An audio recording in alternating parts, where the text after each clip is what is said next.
How to disable mirror video in Microsoft Teams meeting. So hey guys, welcome to this tutorial. In this tutorial, I'll be guiding you through the detailed and exact steps on how you can disable the mirrored video which is visible in your Microsoft Teams meeting. So in order to disable the mirrored video, you need to follow these easy steps. So the first thing that we're gonna do is simply click onto these three dots present just below our profile picture. So once you'll click onto this settings and more option, you will see a menu, and from here you will need to choose settings.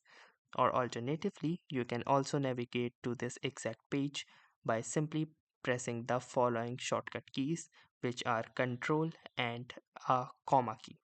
So once you are here in this settings page, simply click onto this devices tab. Now within the devices tab, you will need to scroll down, and under the video section, you will see this option that says mirror my video. Changing this setting will only change the view for you. This setting doesn't currently work in together mode. So to disable the mirror video, simply turn this particular toggle off, and now your video mirror will be successfully disabled. So that was all for this tutorial. Thanks for watching and have a nice day.